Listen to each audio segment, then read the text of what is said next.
Hello, everybody, and welcome back to another episode of the NerdTube Podcast. I am Bo Oliver, joined today by Aaron, the NerdTube Monkey, and Teddy, and we are here to record another episode of the NerdTube Podcast. Not a lot of news out there. Well, there is a lot of news, but just not a lot of news. A lot of the same news. Yeah, a lot of the same news. I think you made that joke last week. Well, it just keeps it doesn't change. This feels weird, man. I haven't been outside in like a week and a half, 2 weeks now. It feels like I legit haven't seen you in years. Last night I faced a pizza and some wings. That's just where I'm at, supporting local business. Maybe a little too much. I'm gonna be like $250 by the end of this. Didn't you order from Domino's? Supporting local It's probably business. one of the biggest chains, pizza chains. It's got like a bailout from the government. I'm a legit hermit right now. I've been playing. I wake up, play Call of Duty, eat with Elena. We hang out for a little bit, and I play Call of Duty again. I was telling Aaron, I was like, I really need to reevaluate my life when all this is over because my daily routine hasn't changed a smidge.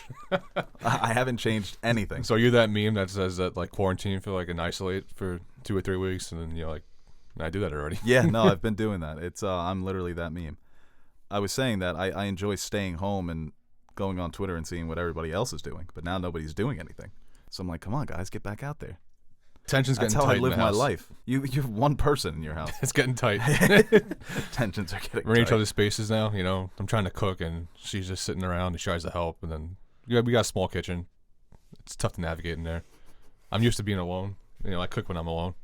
I've been like, I feel like you could have told the same story 2 months ago. You're like, No, tensions are getting high. Cut it with a knife. I'm like, oh, I gotta stay active. So I just go up and down the stairs of my apartment a few times and like, build up a nice little sweat there. I'm like, I didn't stay active before this. Why would I do it now? Like I said, Now's the time to do it. I'm not changing anything. But I'll let you guys know that you can listen to this podcast on SoundCloud, iTunes, Spotify, and reach out to us at nerdsoupforyou@gmail.com. Send us your fan questions, NerdSoup on Twitter, NerdSoup Monkey and Teddy NerdSoup. And actually, what we're going to do for this podcast is tell Aaron to stop breathing into the mic. I heard that. No. Yeah, you're breathing. I was waiting to say it. They're flaring. I deserve a few breaths. Because when I enter the podcast, it's you click a lot. Teddy's just a fucking Darth Vader. No, but what we're going to do is we planned a special review of Lord of the Rings, The Fellowship of the Ring. We thought with that we would do some revisits each podcast since there's not a lot of stories out there. So maybe this will just be a week-to-week trend. Actually, no, next week we're probably not doing a pod. Yeah. Yeah, we'll figure something Hopefully we out. are. Feels good being back with you guys, you know? Yeah. You don't feel the same? It doesn't necessarily... take it or leave it. If you guys would have canceled on me, I would have been fine. I was waiting for you to cancel on me. I was waiting for the text. canceled on you when you got here. Yeah, you did. You did try to pull me out. No, I tried to push him out. Lord of the Rings, though, what a film. Yes. Well, yeah, I think we could. Yeah, maybe we'll do Two Towers next week. We can do this little thing because, like you said, there's no news. But I mean, Lord of the Rings is a movie everyone has probably seen by now. I know it was recommended to us when we asked for suggestions. So I feel like this would be a perfect time. The Fellowship of the Ring. The Fellowship of the Ring, based Extended on version. the J.R.R. Tolkien novels. It's pretty good, that Tolkien. The granddaddy of fantasy. You know what I hate? It's What a like world. Ben Wyatt in Parks and Rec when they say, "Oh, you like Lord of the Rings?" He's like, "I actually didn't like Jackson's interpretation of Tolkien novels." Yeah, he does say that. He also didn't like J.J. Abrams' Star Trek. He's such a nerd. He's such a Generation X He's nerd. the best it's though, amazing. when he's like, "I got some Twin Peaks episodes taking up space in my DVR." Gonna burn through those. Burn through those. He definitely hated The Last Jedi, Ben Wyatt. He didn't hate it, but he's like, maybe don't they like it. shouldn't have No, done that with he didn't Luke. like The Rise of Skywalker more than he didn't like The Last Jedi. He's a purist. He only likes I Empire. think by The Rise and- of Skywalker, he was so checked out. he only likes Empire and New Hope. He doesn't even like Jedi. Holy shit. They all like Jedi, the OGs. They fucking love it. No, but yeah, J.R.R. Tolkien. And Teddy, you mentioned it. Amazing world. Yeah, this is a movie that like future directors will watch this movie and say that they got into movies because of this movie. Oh, yeah, definitely. This is fucking insane. There's a generation of people out there that, our generation really, that grew up with this as kids. And the first thing that you notice about this movie, 2001, it looks so good still. It looks like it could have came out yesterday. I was thinking about something to say, but I didn't know if it was going to be like right or not. But like, was this movie ahead of its time? 20 think years so. ago, man. Yeah, I would say so. Yeah, when you look at movies even from this time, they don't look like this. I mean, that's a credit to the production company, the studio, putting the money behind it, and also the practical effects. Yeah, The landscape. It looks beautiful. The natural landscape is probably one of the most gorgeous landscapes I've seen in film. And one of those things, when I first watched it, I don't think I fully appreciated it, but watching it and rewatching it over the years, every time I view this movie, it's just breathtaking at times. And you match that with the incredible score, it just puts you in this world, and you just don't want to leave it. Yeah, the late great Andrew Lesnie shot this movie, Australian cinematographer, and even the Hobbit movies, I don't love them, but they still look fantastic. Mm-hmm. More CGI in this, but yeah, the practical effects is just when you go that hard, like it's like Star Wars 1977. That's why it still looks so good. Mm-hmm. And the score, Howard Shore, one of the best film scores of all time. That's one thing that stuck out to me. It was every scene in the background, you just heard that violin. It's just so, like, sometimes so cheerful and delightful and endearing, and sometimes when it needs to, it changes pace, and it just wonderfully sets the tone for this film, which I think is perfect. I mean, if all these franchises, Star Wars, Lord of the Rings, Marvel, even like Game of Thrones, I always like go back and forth on what my favorite episode or film is, and it's like every time I watch Fellowship, same thing with like A New Hope, I'm like, oh, this is the best one. Then I watch Empire, and then I watch Two Towers, Return of the King. I'm like, oh, this one might be better.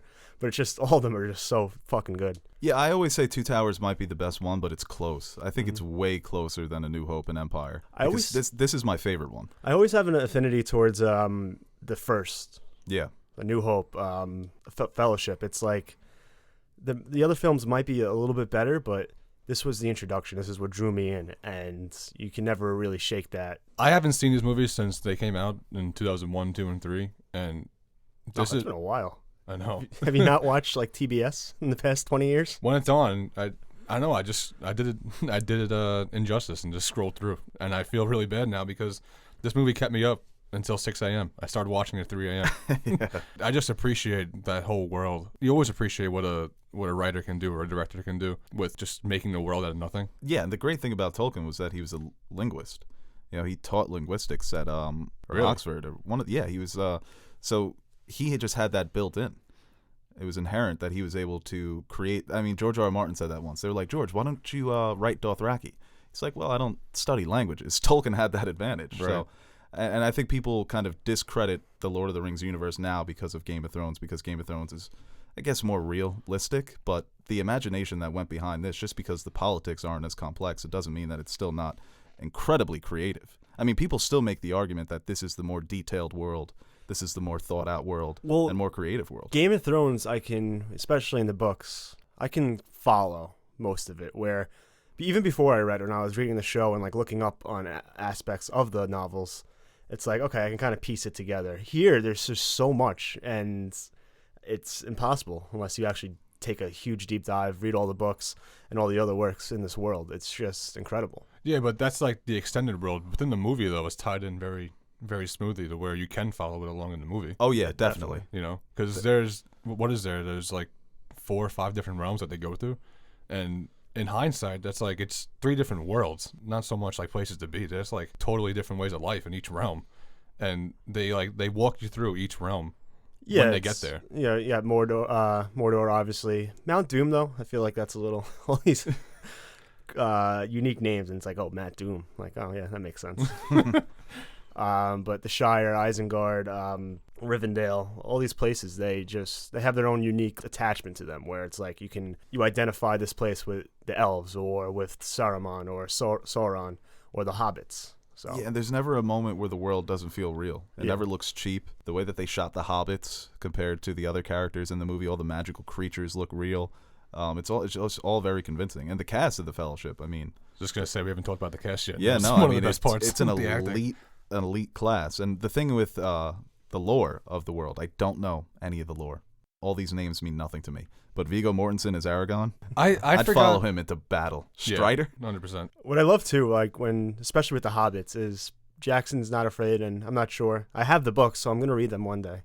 But he's not afraid of hobbits. He's not afraid to make them goofy and kind of like the tones of the movies are very. You can have those lighthearted, goofy moments where there's some lightheartedness to it too. I don't know. Pippin was pissing me off, man.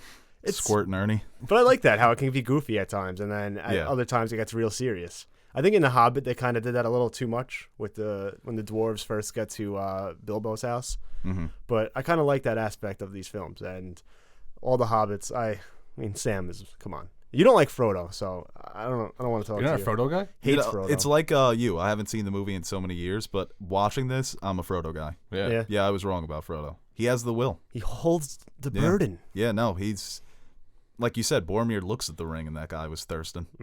Dude. I love that. Salivating. Dude, you know what part actually made me jump is when Bilbo went for the ring on his neck. with the eyes. Yeah, and he changed. Yeah, like, oh my god. That made me jump too.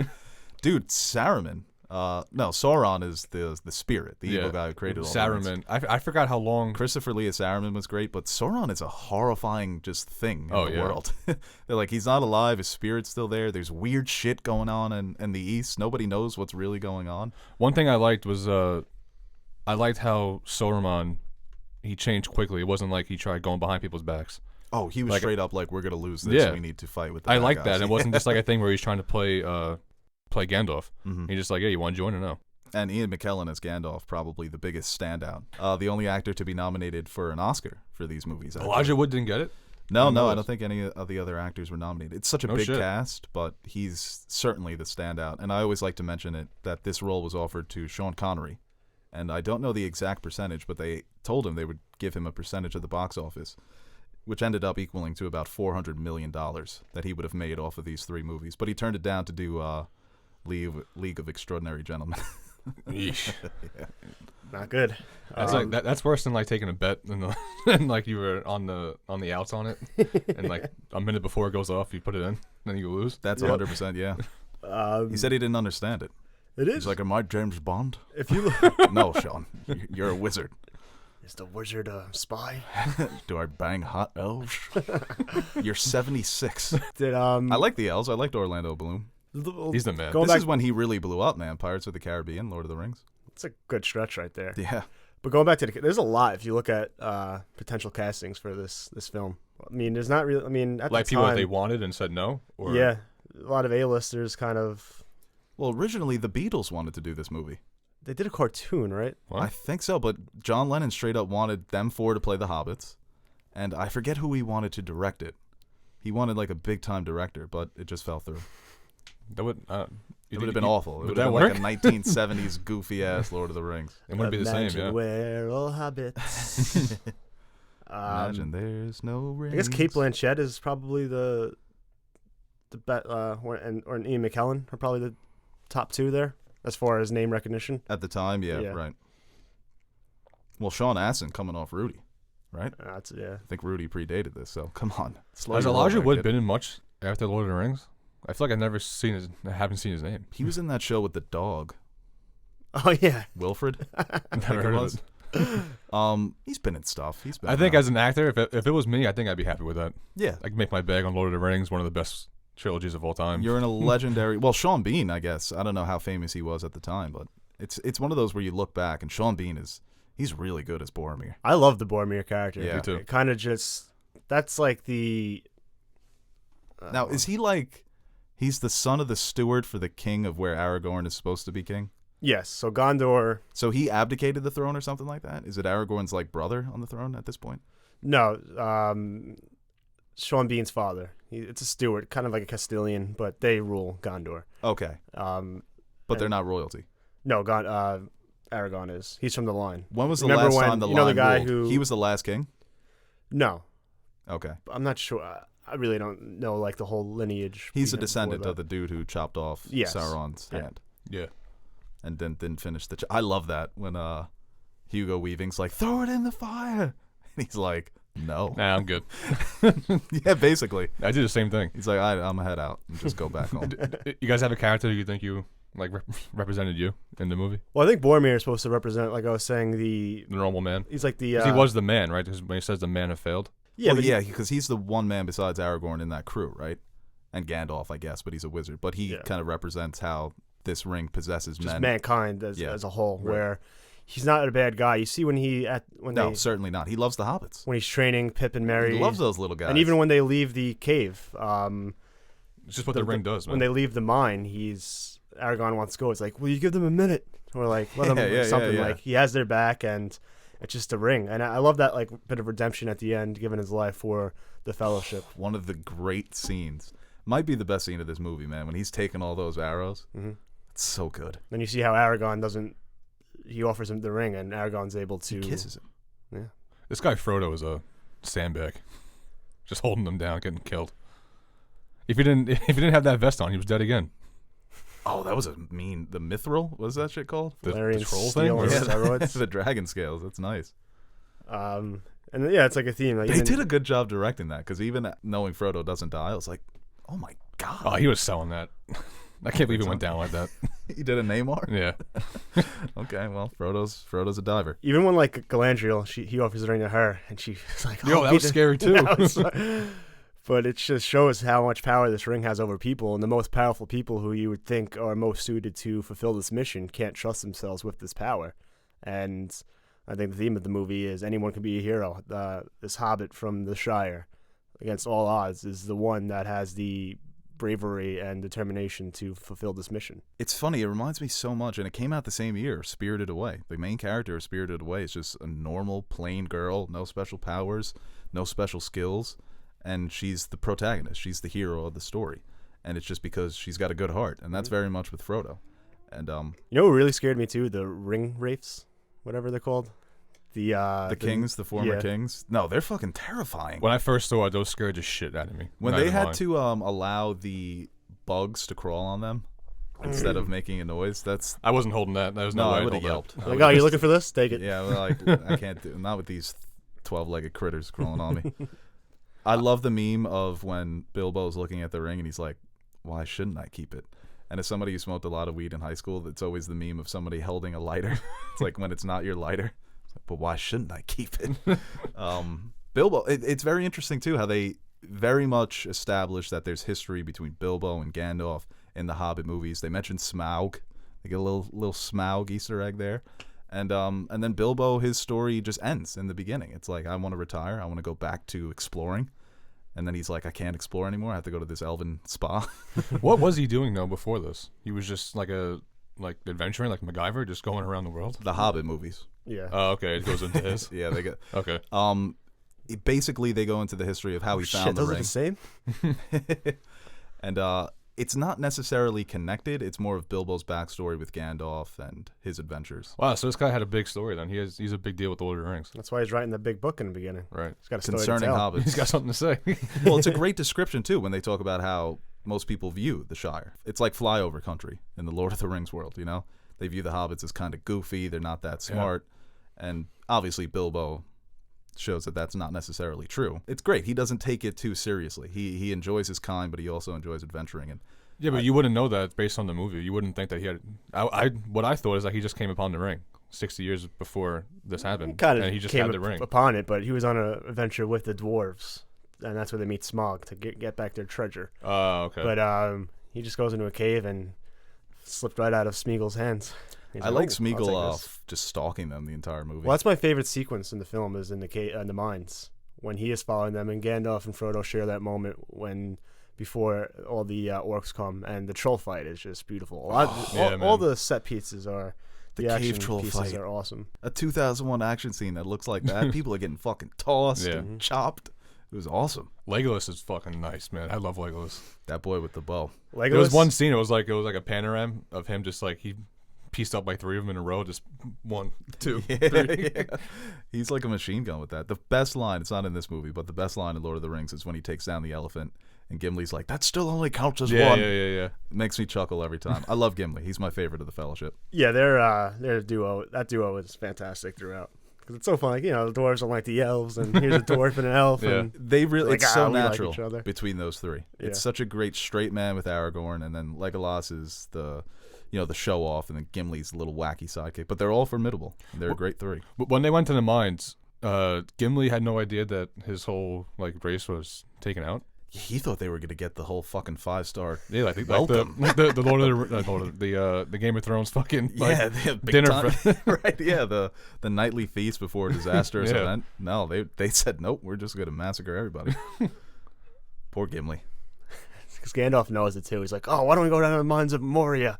He's like, I don't know about that one, Chief. Well, I'd rather scale this. Ooh, you don't know? can I speak to you in the kitchen? Gandalf standoff against that. This isn't a mine, it's a tomb. That's bullshit, man. He won that. What a fucking. You shall not pass. I love when they That's go a backdoor cover. Yeah, right but there it for came the guy. back dripping. when they show. Yeah. Came back with the all white fit. That dude, last second. I Eve. love in the Two Towers when they cut to when he's like battling him while they're both free falling. It's so awesome. I cannot so wait to gangster. watch the Two Towers. It's the battle of the century. So Likes the process. yeah, so with Golem, Who's Did- that? I also like when Gollum is Gollum. Yeah. Gollum. Right? So with Gollum, is that what Bilbo would turn into if he kept the ring, or if he kept having that desire to get the ring? Is that what it was? I think so. Yeah. it's something where I think when Gollum got it, it was just his. That's just what he looked like. But he was like, No. He was a normal hobbit, but it's just like I guess his. I don't know the way he obsessed over it. Okay, So so it was like an unhealthy way because Right. the reason why the ring Bilbo's able to have it, he's still like can't go without it. It's kind of Yeah. like no matter what, he's always looking for it. As it hasn't awakened, but when Sauron's ready to kind of Come back. come back, that's when it awakens a little. okay. Because the ring it's like a wand. It's almost sentient. Mm-hmm. It puts itself in a position to be united. To get back with him, Reunited. so it wants to go to the person who's the weakest. Mm. Was trying to say, right? Oh yeah, definitely somebody that it can manipulate. Yeah, without a doubt. And I mean, Andy Serkis's work. We'll probably talk about this in the next couple of weeks. But his work in the second movie should have won an Oscar. He really should have. It's amazing. When I looked at the IMDb for like to get all the cast together, it said Gollum, Andy Serkis voice. He didn't voice that shit. He was. Yeah, no, he was Gollum, Yeah. and it's the mocap as well. Mm-hmm. Him crawling around on all fours, and he's become the Wow, he pioneer. did all that. Oh yeah, yeah. Wow, that's crazy. He is really, truly one of the most underrated actors of all time. He should be in the all-time best actors discussion. And I hope he does more live action moving forward so people...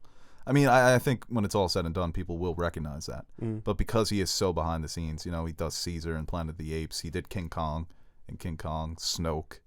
So he's incredible. It should be its own category for mocap actors. Well, it would just be him. I mean, Yeah, right.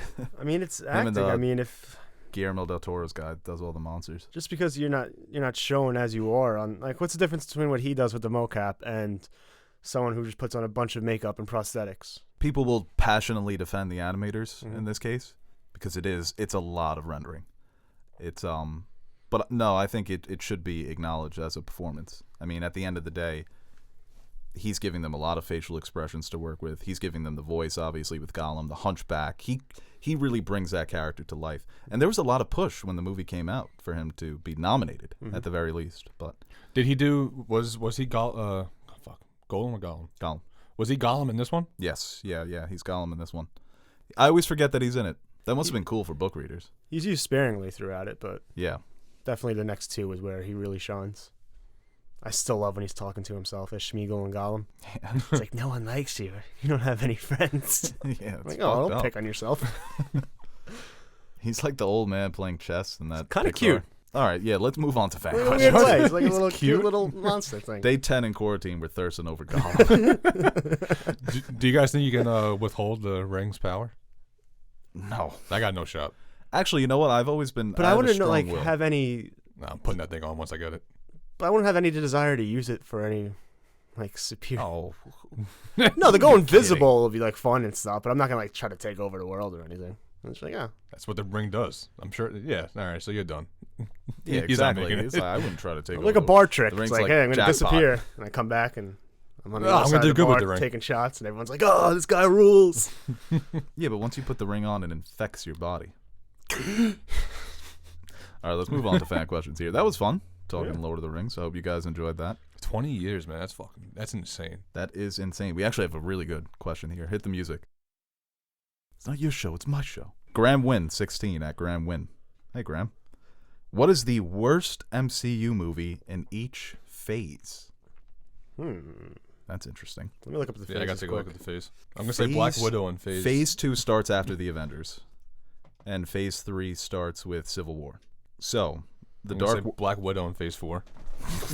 Shut the fuck The up. movie looks awesome. Yeah, no, I'm gonna like it. Phase 1 is Thor Yes. or Iron Man 2. Thor. Definitely. No, Iron Man 2. I don't know. Phase 2 is Thor 2. Dark World, definitely. Yeah, that's not... Phase 2 is good besides that, though. Iron Man 3, people have been Iron Man 3 is very good. have been coming out on a favor of that recently. But you have Winter Soldier, Guardians, Age of Ultron, Ant-Man. Maybe I just saw Winter Soldier and Guardians. I'm like, And Phase 2 kicked ass. What's Phase 3? Civil War, it's a big one. Doctor Strange, Guardians 2, Homecoming, Ragnarok, Black Panther, Infinity War, Ant-Man and the Wasp, Captain Marvel, Endgame, Far From Home. Captain Marvel, maybe. That's tough. Yeah, I think maybe. Ant-Man and the Wasp. I I actually that. like the Ant-Man and the Wasp. Me I too. Think I think Doctor Strange or Captain Marvel for that one. that, I think I'd rather Yeah. watch Captain Marvel. Doctor Strange, I like it, but it's so bland, and he's so much better in Infinity War. he is a lot better. Thor Ragnarok's probably my favorite out of that whole group. Well, no, Infinity War. I don't know. Phase 3 is good. It is. That's got to be the best phase. If your worst movie of the phase is Captain Marvel, which is not a bad movie by any stretch, it's just The worst one in that litter. Yeah. Doctor Strange, I think they both suffer from the same They're problems. both around 7s for me. Right. Ant-Man and the Wasp was like maybe the same I same think I gave ballpark. Ant-Man and the Wasp an 8. I liked Ant-Man and the Wasp more than I liked Ant-Man. Yeah, no, I thought it was much better, and I like Ant-Man. I kind of felt they were both the same. All right, let's I didn't like predict either one Phase more. 4, Better. Black Widow, The Eternals, Shang-Chi, Doctor Strange, Spider-Man sequel, Thor, Love and Thunder. It'll all sound promising. I would say The Eternals just because name recognition in my dumb brain is like, oh, I don't know what that is. Yeah, I think Eternals is a safe choice. All right, this question here from Tony Loeb at TonyLoeb123. Favorite Western, best miniseries, and what has been your go-to quarantine snack? I was just thinking about Have I seen Westerns the other day. I don't know if I've seen a Western. I was like, I don't really like Western. And then I was like, Tombstone? which one? I'll be a Huckleberry. You ever seen Tombstone? No. I like The Wild Bunch, Butch Cassidy and the Sundance Kid. Unforgiven is my favorite Western, without a doubt. The Magnificent Seven is a Western. Did you see The Yes, it is, Magnificent Teddy. Seven? I have. I I had to look at it from the. I just had a list. used to watch Tombstone all the time when I was younger. Best miniseries, I'll say Chernobyl. Yeah, I love the neo-westerns, especially Taylor Sheridan's. Oh, you like Hell or High Water. Cowboys and Aliens? Yeah, Cowboys and Aliens. Apparently, Cowboys and Aliens wasn't really a good selling comic. Like, it didn't sell well, and the writer convinced movie studios that it was a big hit. So they just made a fucking movie about it. Hell yeah. I love that. I like when Fake they it till you see make us it. too, because I'm into true crime big right now, and I listen to. I before I saw that miniseries, I've read up on so much with the Central Park 5, Mm-hmm. so that was really good. That was a very good miniseries. I love a good limited Hard to series. watch. Recently, Oh, it's extremely hard to watch to see what Yeah. actually happened to him. It's Mhm. terrible. Chernobyl's probably just the best series. The all Night time, of, I top really 5. enjoyed Night as a of. miniseries. Sharp Objects was very good. I'll put True Detective season 1 in there. I don't know. I feel like the anthology limited. It's the same thing. This question here from Freddie Wait, about Giblets. snacks? What? We didn't do snacks. Oh, My go-to snack has been nothing specific. Goldfish. Popcorn, because I've been watching movies. yeah, I've had a lot of pretzels, popcorn in the mix. I'm not a big snack guy. Well, I am, but when I go food shopping, I always buy healthy because I'm like, if I'm gonna eat like shit, I'm just gonna order from somewhere that makes it better than I can. Buying a lot of chicken lately. Cooked a lot of chicken this past week. This question here from Freddie Giblets at Giblets SSS. Opinion on Oscars for video games, i.e. Troy Baker and Ashley Johnson for Last of Us, or Roger Clark, Benjamin Byron Davis for Red Dead 2, or even Nolan North. Also for Nash, top 5 dinosaurs. Interesting point, actually, because I think somebody made this point in their review for the Spider-Man video game. There's a cutscene between Peter Parker and MJ, and the actress who does the mocap for MJ gives off like 5 different facial expressions in the span of 10 seconds because she just had not a heartbreaking scene with Peter Parker, but a scene where their relationship is kind of on the rocks. And her acting in that one moment is incredible, and the reviewer made the point, if this was a movie, we would be calling this great acting. So, I don't know. What do you guys think about this? Oscars for video game actors? What is the award show for video games? Was it E3 award or? No, E3 is like the demonstration for Yeah. new games. It's they have the Game Awards. I think they just had them Okay. a couple months ago. I feel like this might be bigger. Such a huge video game fan base. Probably Cal more Kestis? so than, I don't want to say film and television because, I mean, people just, I think more people just would watch a random movie or a TV show than play a game. But the active fan base and the amount of people that see that or experience the best games are more than the people who experience the best movies, I would feel like. Without a doubt, yeah. I mean, you see the numbers, the way that these video games sell, Mhm. and they're fucking expensive. You know, a video game selling 4 million copies. The fact that people are willing to shell out that much money. $60 a pop too. Yeah, and you look at the highest grossing video game, it dwarfs the highest grossing movie Yeah. by like $2 billion. Is it really? GTA 5. I'm pretty sure GTA 5 has generated something like $4 billion. That's crazy. You know, highest grossing movie is almost 3. So Yeah, I mean, they're really timeless, too. I mean, a movie's going to be in the theaters for, what, 3 months at the most? Maybe a re-release? yeah, says a GTA's lot, been though. $60 for like 7 years. Yeah. That says a lot though about a movie if it makes that much money because it's in the theaters for Yeah, that's a good point. 3 months. And they cost less. Yeah. You know? But yeah, I don't know about an Oscar. I mean, all these performances. Benjamin Byron Davis, Dutch. He's Dutch. Well, we're talking about it with Lord of the Rings with Andy Serkis. He Yeah. can't even get a nomination. No, right. It's yeah, maybe as the years go on, the game awards, they'll become like an Academy for Game Awards where this is the definitive award show for video games. But I remember, I think Roger Clark was awarded for his performance. Roger Clark was incredible as what's his fucking name? The lead character in Red Dead. It was a great voiceover performance. Arthur. Oh, But good question. Got us talking. I bet we're in the midst of that right now with all this change happening.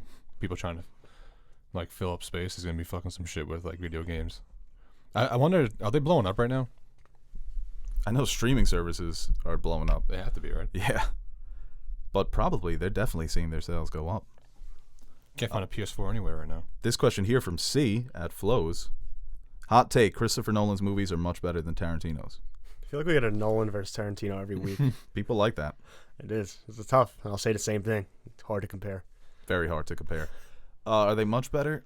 I don't know. I don't think any of these top elite actors, I don't think it can go much better. You could have preferences and say maybe this director is maybe a little better at this certain thing than this other director, but it's like comparing all the elites in like the NBA. It's like they're all fucking good. Like Tarantino has more, but Nolan's like select few that are good are as good as all of Tarantino's. They probably have a similar number of films out.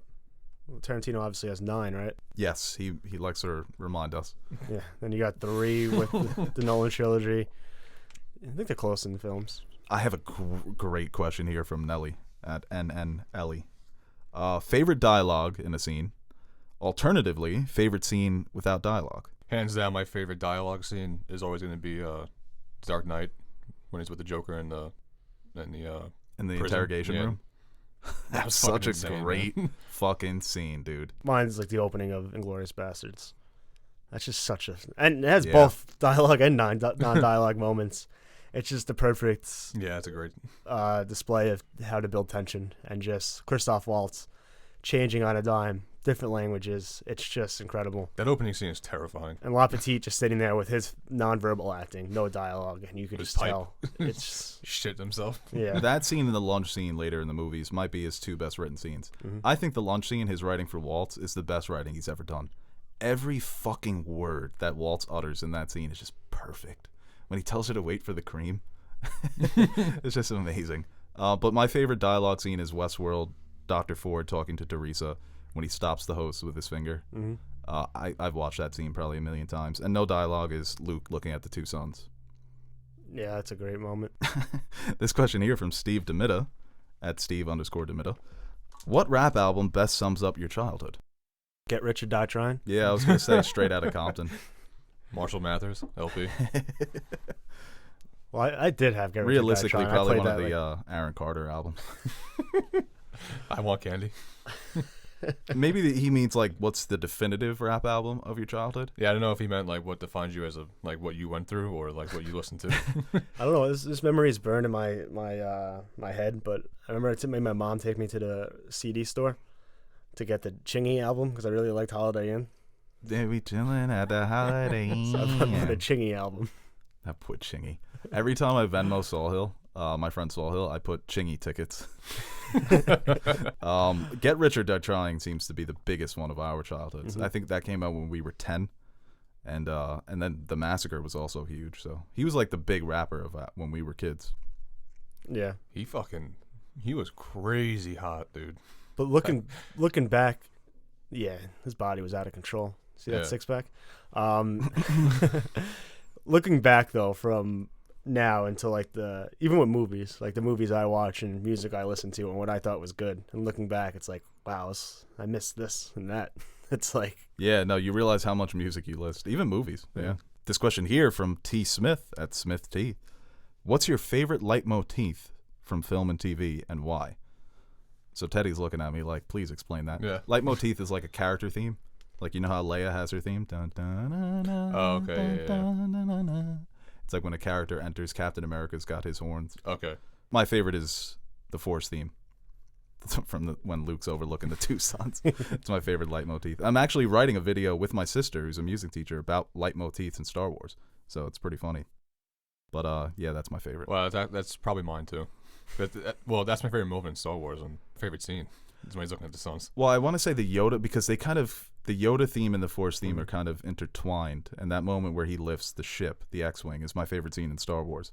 So it's a version of the Force theme with Yoda's theme. Laura Palmer's theme is easily my favorite. That's a good theme. So freaking good. When that theme comes on in The Return, when he traveled back in time, I get like emotional when I hear it. It's just like it's so haunting and beautiful. It's music, I think, more so than any other art, the way that just, besides like a smell, it invokes such emotion. Like the other day watching Lord of the Rings, when Concerning Hobbits came on, I wanted to cry.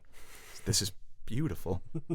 The Shire, it's so wonderful. That video of the composer Angelo Badalamenti, when he's talking about how him and David Lynch came up for the theme, and he's describing what he wants his music to be. It's perfect. Yeah. David Lynch isn't in the video, but I can just picture him there, just like weeping by the end. Did you see that video of David Lynch directing kids? Yeah. It was amazing. He is such an adorable old man. This question here from Khan at CMJD1969. Nerd Soup's dream non-movie related podcast guest. Ooh. Probably a sports star, obviously, right? That's the first one I was going to. Yeah. But who though? Maybe LeBron? I always said that I would love to like sit down with Kobe and just pick his brain, because he was so smart, and just pick his brain about non-basketball stuff, you know, because he had so many other interests. But LeBron would be a good one too. Well, it's like who would, like, forget LeBron, that's obviously major, but who would be the best? LeBron. That's Trump. well, I don't know if he would, like, LeBron would. You guys see him? He's getting sued right now for 150, I think. Yeah, it's a picture that somebody owns, but it's a picture of him, right? Yeah, and he put it up on his Instagram. And the Yeah. guy's suing him. So An petty. idiot. Could have used him to make more money than that. Seriously. I'm trying to see, like, who would be, like, not only name recognition, but also a good guest. So I don't think we would get much from LeBron. He is good on, like, I think what is it? The Bleacher Report, Uninterrupted. Yes. I don't think we would get that LeBron. Maybe. Who's that theoretical physicist? Not Neil deGrasse Tyson. There's another theoretical Nye? physicist. Bill Nye would be fun. Yeah. I'd love to. I take mine back. Neil deGrasse Tyson would be mine. Well, the thing He'd is, you piss just, me you off. just listen He would to start him all talking the about time. movies. I and could then- literally sit here and listen to him talk. His podcast is amazing. And that's when he's just I know dissecting nothing. movies. I know nothing he's talking about too in his podcast. I love it. They describe don't ruin this for me. Yeah, when Neil. he's on the Joe Rogan podcast, he talks 95% of the time, and Rogan's just sitting there stoned, Yeah. mouth agape. It'd be fun, like, talking about, like, old movies with Bernie. See what his take is. Cinema in my day. It was a nickel, okay? Ticket prices have been raised so much. The minimum wage, not at all. Kobe seems like the guy that, like, you would just talk to him and then you just be inspired to do whatever you want to do and then you'd achieve what you want to do. Well, I would love to have Should talked about LeBron- Game of Thrones with Kobe. Yeah. He was a huge Game of Was he Thrones really? fan. Yeah. I was gonna say LeBron would be interesting too, because now that I think about it, like, his next step is into the film world. So it'd be nice to see what his background in terms of what he likes and what kind of stuff he would like to maybe produce or fund going forward. His favorite movie is The Godfather. Wow. He said he watched it about 7 times Took during him the 4 playoff series to read the book. It did take him a long time. He said he watched it over and over again during the 2016 finals, and he said it kept him calm. It's like, that is a good point. That is a very calming movie. It's relaxing. You come to me on the day of my daughter's wedding to drop buckets. To drop buckets. To ask me to drop buckets for you. Why'd you come to me? Why don't you go to Adam Silver first? You see what Adam Silver said, that if they don't resume the season, they're going to lose out on more than $1 billion. This is a good question. From Louis Musto at leg_m_man. Rank artistic mediums in order of how much you enjoy them. Mine would be 1 video games, 2 literature, 3 artwork, 4 movies, 5 music. Okay. And in case Aaron asks, answer this as if it's a cool Saturday evening with a humidity rating of 32%. I respect that. It does make a big difference. Like right now, I'd probably pick. Like if it's too hot out, I can't sit and watch a movie. No. Yeah. I would go 1 movies, 2 music, 3 literature, 4 video games, 5 artwork. Are we lumping TV in with movies? Yes. All right. So I'll put movies and TV first. What was the other one? Video games, literature, music. Video games, literature, artwork, movies, music. Artwork's probably last for me. I like a good piece of art, but I'm not gonna sit there and be like, oh wow, I see what he's going for there. I never see what they're going for. No, that's the point. But like a cool like painting of like right there, I see fan art from like of Serkis. That's pretty dope. You know, I'd hang that up. 2 probably literature, 3 video games, 4 music. I'd go video games, music. What was it? What's your opinion on Las Meninas by Diego Velasquez? I don't know. I thought you were about to break it down. You're like, well, Well, if you really think about it. well, Diego Velasquez. Well, its depiction take of this class back. warfare is It's just a frog. You can really see what he went through in his past life. My favorite paintings are, I think his name was, I forget the guy's name. I think his name is Rene Magritte or something like that. And he has a painting of a pipe, and under it says, "This is not a pipe." And I'm like, you know what? It's not a pipe. No, I'm gonna put music second. I got video games, I listen to more music than books I read. video games, Oh, yeah, of movies, music, literature, art. I almost put music number 1. I wonder what I do more of, music or movies, but it's easier to listen to music, so I think I enjoy a great movie more than a great album. Does it count that I'm working out? I work out a lot, so I listen to music. Sure, Ted. Would you put that up there? Yeah, Or I'll does it just give mean you like that. in your free time? No, yeah, that's fine. All right, we'll take one more question. This question here from Edward at _mad_ed. Do you guys think it's time to acknowledge that Gus Fring is not only the best villain to watch, but is also the most effective? He's been like that for me. Yeah, no, we've admitted this. Yeah. If we haven't said it publicly, yes. He's no. one of the best story arcs ever. If you don't, yeah, he's an incredible villain. I mean, I like my favorite villain is Serkis, but he is just. We were talking about this yesterday, I think, with Peaky Blinders, where the villain, especially in a show where Breaking Bad, the protagonist is an anti-hero, and I feel like a lot of shows try to overdo the villain and Gus Fring is as bad as they get and terrifying, but there's so much nuance to that character where it's not just, oh, look at this bad guy and wow, he's bad, so the guy we're rooting for, he doesn't seem so bad now, so I feel comfortable rooting for him.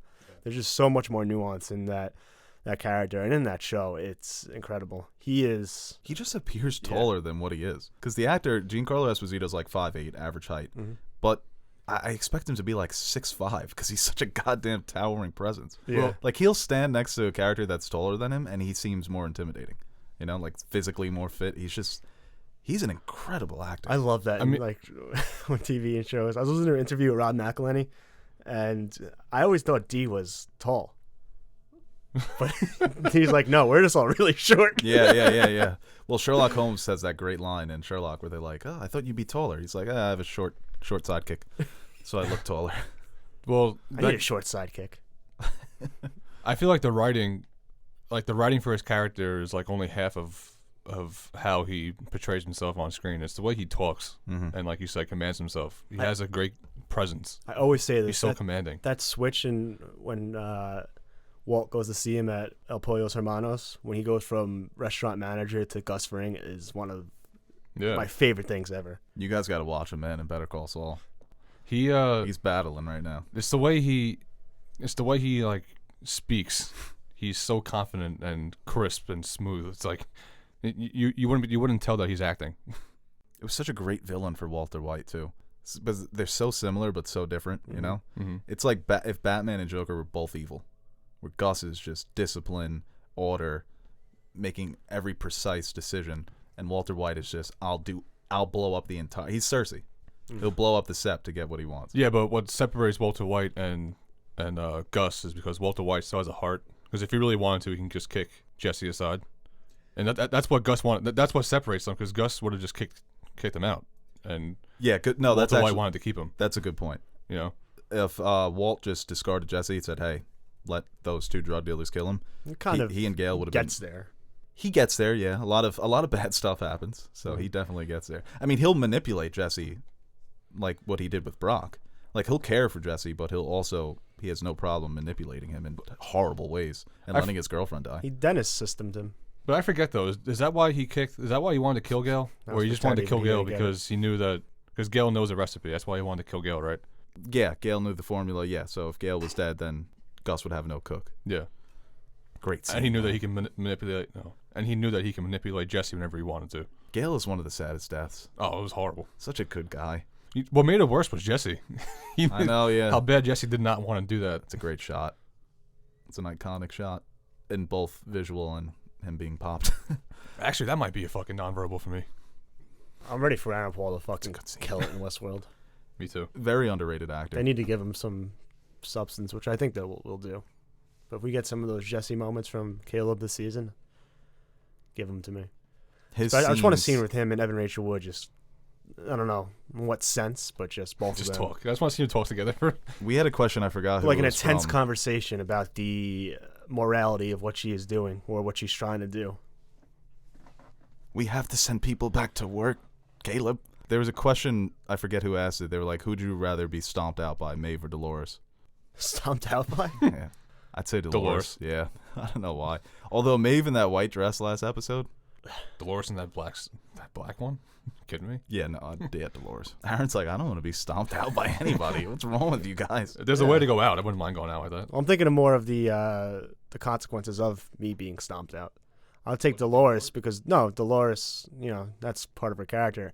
If Maeve does, I'm just an innocent little bystander. What's that mean for her character going forward? Is she on Dolores' side? Is she with the revolt against the humans? What's this mean for this season?